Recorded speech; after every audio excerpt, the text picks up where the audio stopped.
佢個名叫做若望。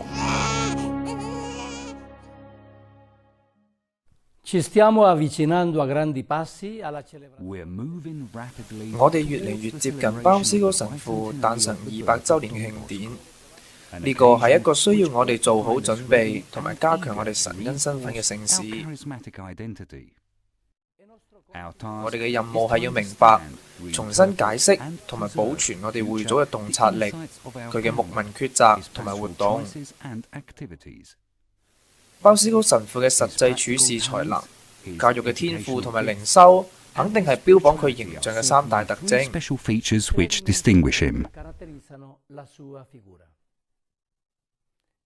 The first step is to know 而第一步係要認識鮑思高神父嘅生平，利用歷史研究方法所得嘅知識，唔應該令到我哋忘記佢對青年嘅無私奉獻，同埋天主喺佢一生事蹟中嘅行動。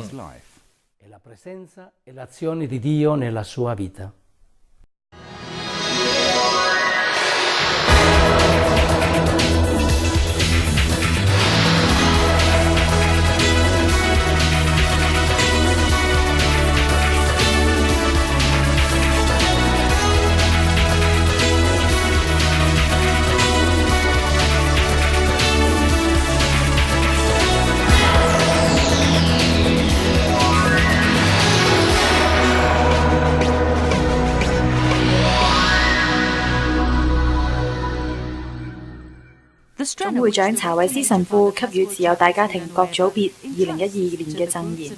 邀請我哋深入認識鮑思高神父嘅生平，以便喺今日重塑佢嘅形象，以及延續上主交俾佢嘅使命，即係向青少年實施教育同埋福傳工作。當我哋重塑鮑思高神父嘅形象同埋活動嘅時候，持有大家庭可以從中得到啟發，去面對現時工作上面嘅問題，例如特有嘅文化環境、現今錯綜複雜嘅生活、全球化、後現代主義文化問題、牧民工作所面對嘅困難、回應聖召嘅數量減少，以及對獻身生活存在疑問等等。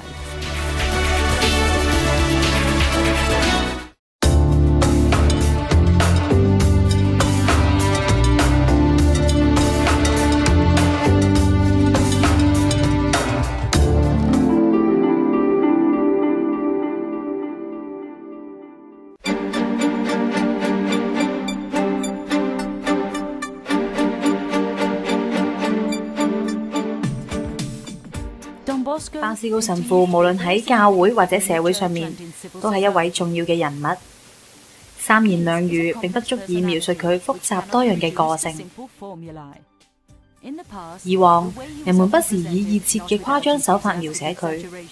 咁樣或者會歪曲咗佢嘅見解、思想同埋精神。因此，目前聖人嘅傳記會考慮以良好基礎嘅史實作支持，並以新嘅神學詮釋方法展述聖人們嘅靈修經歷。鮑思高神父係一個多才多藝嘅人物，佢既係會祖同埋立法者，亦都係教育家同埋靈修導師。為咗避免失去一直佢流傳俾我哋嘅嘢，我哋必須認識佢。隨住我哋同鮑思高神父嘅時間、地點、文化嘅差距與日俱增，咁樣會有機會令到佢嗰啲為人所知嘅溫柔魅力逐漸遠離我哋，而感覺亦都好似疏遠咗。如果我哋同鮑思高神父嘅密切關係淡化，佢嘅精神、處事嘅態度同埋啟迪佢嘅準則將會隨之而消失，而我哋亦都冇辦法再喺持有大家庭入面揾到立足嘅地方，因為我哋已經失去咗我哋嘅根源同埋身份。除咗時間、地點同埋文化上面嘅差距之外，仲需要注意另外兩方面。喺靈修活動方面，以持有大家庭為例，整理、保留同埋承傳本身嘅歷史尤其重要。呢啲資料正奠下穩固嘅文化基礎，以面對日後嘅歷史、社會同埋文化嘅變遷。咁樣持有大家庭就能夠繼續保存原有嘅神恩，以及成為富有創意嘅傳統思想守護者。持有大家庭嘅大量資料檔案，都以鮑思高神父為指導或者模範，可以讓我哋今日作深入嘅了解。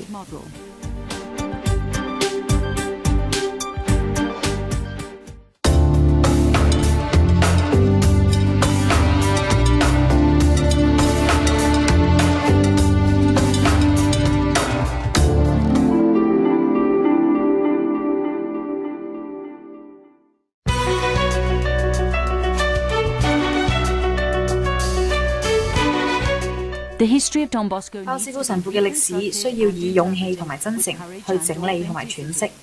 正如教宗良13世所講，歷史學家絕對唔應該講任何失實嘅事，亦都唔能夠隱瞞真理。認識聖人唔完美嘅地方，其實有3重價值：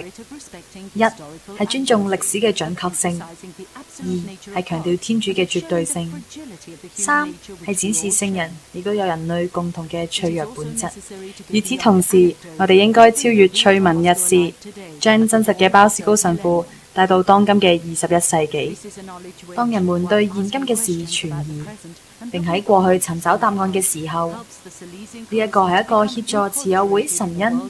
融合現今世界文化嘅機會。我哋需要熱切生動咁樣重新辨識神恩運動嘅起源，令到佢不至於淪為別人眼中嘅史前化石。會長們都係喺特定嘅歷史境況當中得到聖神嘅引導，因此必須確認當時文化嘅潛在因素同埋環境，以確定當時佢哋活動嘅價值同埋處理困難嘅意義。喺研究鮑思高神父生平嘅時候，我哋必須清楚辨認乜嘢係佢神恩嘅短暫因素，乜嘢係永久因素，從而了解邊啲應該保留，邊啲應該捨棄。仲有鮑思高神父嘅生平唔淨止係我哋嘅，佢都係屬於教會同埋整個人類大家庭，所以唔應該喺人類嘅歷史中消失。若果佢嘅生平冇被包括喺每一個國家正在進行嘅文化討論當中，咁就表示慈幼會並唔重要，已經被社會邊緣化，對教育亦都冇貢獻。而如果我哋要繼續保持信譽，就需要用同樣嘅專業手法，採取相同嘅語言。Adottare lo stesso linguaggio.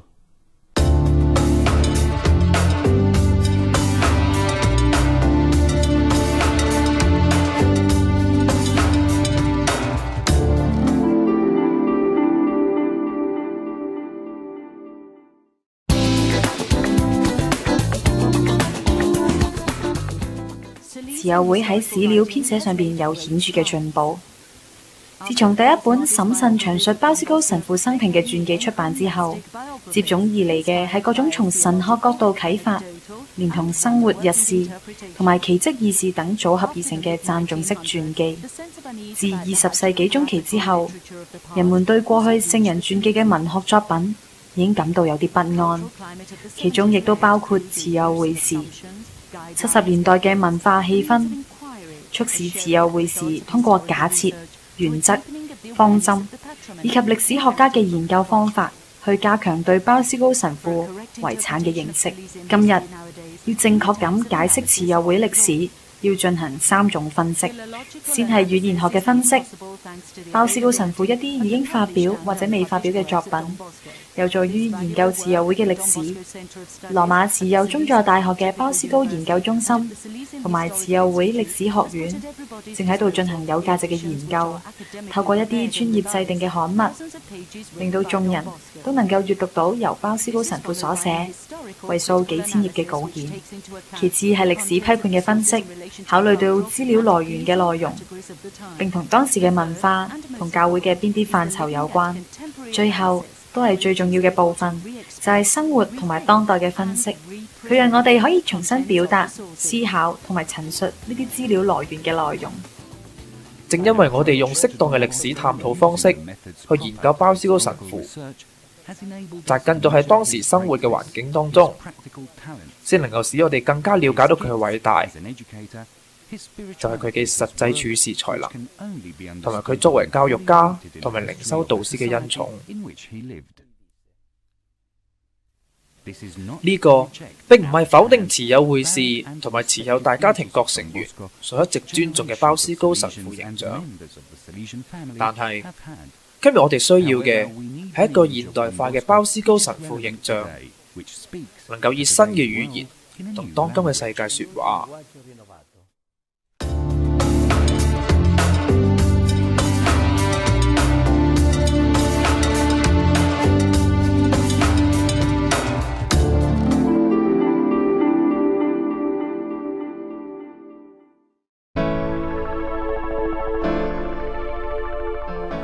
喺呢次錄像贈言當中，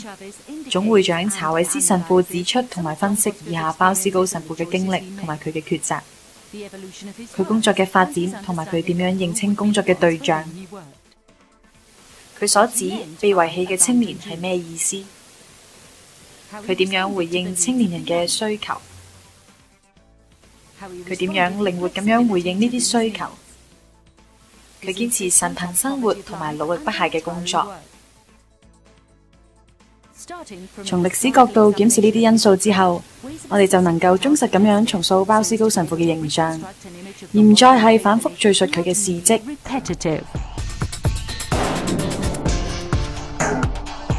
呢個係一項涉及持有大家庭各個組別嘅行動，可能對鮑思高神父有一種專業同埋深入嘅睇法，從而欣賞呢一份歷史、教育同埋靈修嘅遺產，既可以幫助了解青年嘅狀況，亦都能夠認清基督徒喺社會中應有嘅輪廓。換言之，我哋一定要重新檢視我哋嘅教育機構同埋佢嘅架構，喺目前嘅社會狀況，有效咁實施預防教育法，同埋向世界同埋教會展示持有教育者嘅獨有風格。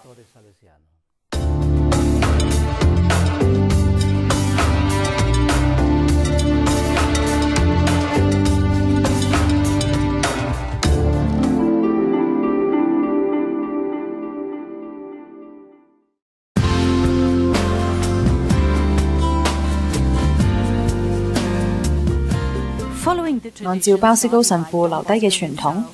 贈言係一個真正嘅靈修同埋牧民大綱，要求個人或者團體一齊研讀、反省、祈禱同埋實行。查韋斯神父向持有大家庭嘅不同組別同埋佢哋嘅協調組織，好似地方同埋國家層面嘅諮詢委員會，提出咗幾個參照依據同埋實際着力嘅重點。牧民愛德係鮑思高神父生平嘅特色同埋佢各項事業嘅靈魂，應該係持有大家庭嘅標誌，亦都係佢哋服務青少年令人可信嘅理由。鮑思高神父曾經為自己嘅青少年忍受咗好多痛苦，同埋做咗好多犧牲。呢件事教導我哋，持有會嘅牧民工作必須符合耶穌事牧嘅愛心，並且要履行苦修神功。持有會嘅創會紀錄同埋鮑思高神父嘅事業發展，都喺度證明持有大家庭嘅主要目標就係拯救青少年，而青少年亦都跟隨佢嘅榜樣，分擔同埋參與呢項救人嘅任務，成為佢哋同伴嘅使徒。青少年係持有會使徒工作嘅首要對象，我哋必須去到佢哋所生活嘅環境當中尋找佢哋。如果唔親身照顧佢哋同埋同佢哋喺埋一齊，咁任何嘅活動同埋制度都係不切實際。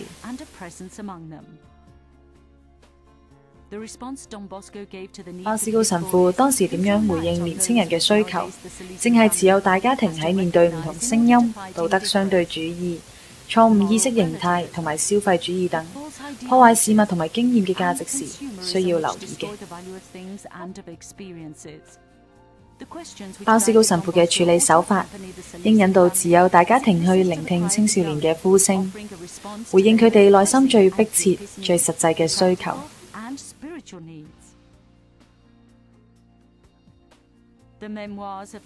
回應教宗庇護9世嘅要求而編寫嘅母院史，可以話係認識鮑思高神父嘅靈修同埋牧民歷程嘅重要資料，同時亦都可以知道佢各項決策嘅動機同埋目的。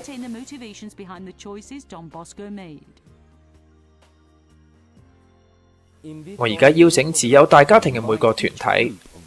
不論係地方定還是係國家層面嘅，透過研讀同埋反省嚟實行2012年贈言嘅訓示。希望大家共同推行嘅牧民活動，能夠得到我哋嘅會祖同埋慈父生平嘅啟發，令到佢嘅夢境同埋嚟自上主嘅使命能夠喺今日延續落去。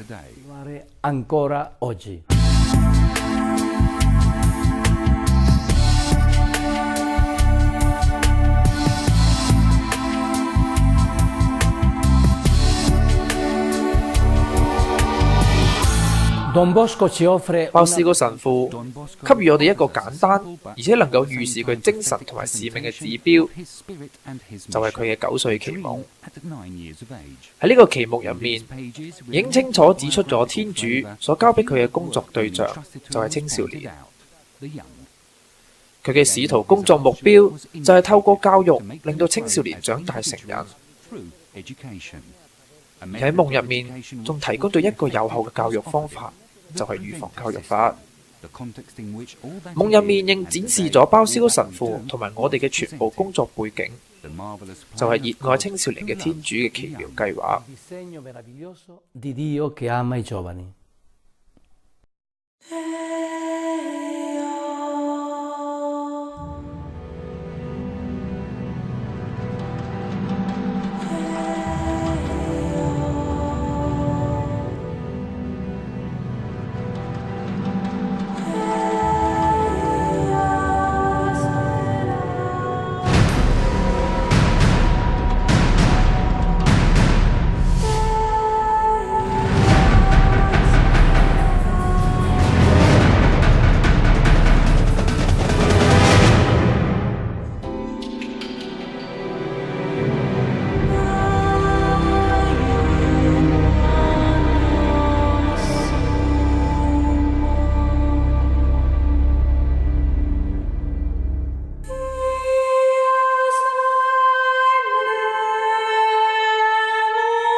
我哋可以話佢嘅一生正正就係將呢個夢境變為現實，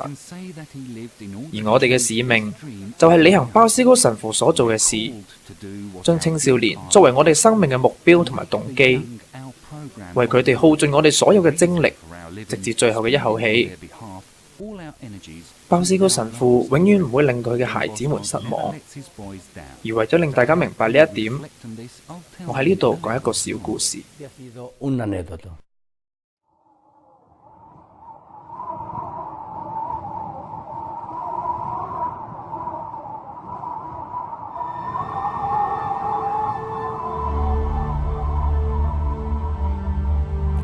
喺18世紀歐洲嘅一個監獄庭園上邊，太陽啱啱由東方升起，黎明嘅金黃映照喺庭園上邊一個將要被處決嘅犯人身上。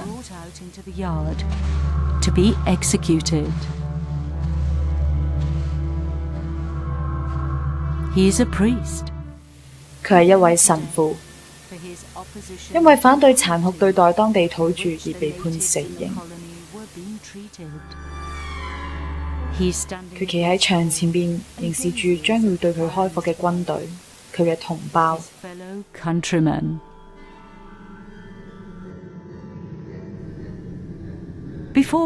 喺蒙上眼之前，軍官傳統咁樣問佢臨死之前最後嘅願望係乜嘢。佢嘅答案令大家都好詫異。佢竟然希望可以再一次吹奏自己嘅長笛。士兵們都因為等待犯人嘅演奏而放低咗槍。當一粒粒嘅音符注入呢個寧靜嘅清晨，監獄都被呢啲甜蜜同埋令人着迷嘅音樂所填滿，同時亦都為呢一片充滿暴力同埋悲傷嘅土地帶嚟平安。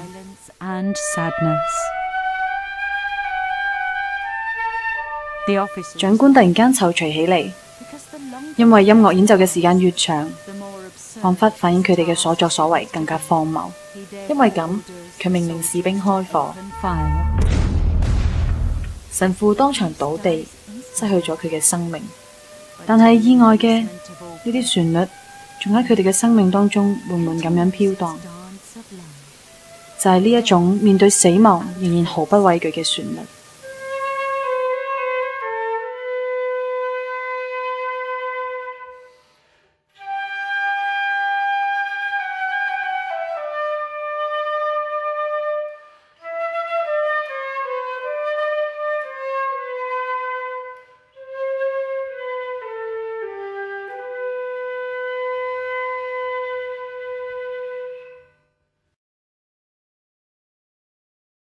In una società totalmente impegnata nel soffocare il messaggio， 喺一個全面致力於抑制基督信息嘅社會入面，我諗我哋嘅使命就係要令到人哋聽到呢一個生命嘅旋律。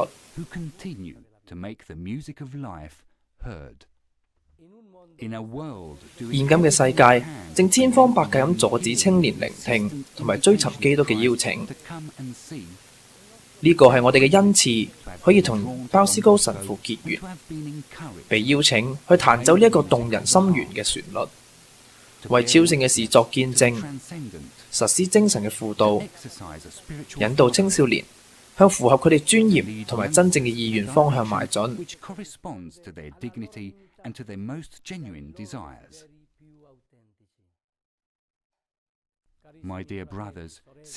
親愛嘅弟兄姊妹，持有大家庭嘅各成員，鮑斯高神父嘅朋友，所有嘅青少年，我希望你哋擁有一個快樂同埋充滿恩寵嘅2012年，並且許下要延續呢一個生命嘅旋律，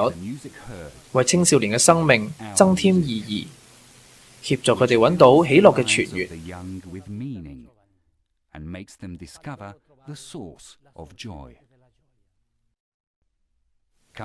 一齊嚟認識同埋效法鮑斯高神父，令青少年成為我哋人生嘅使命。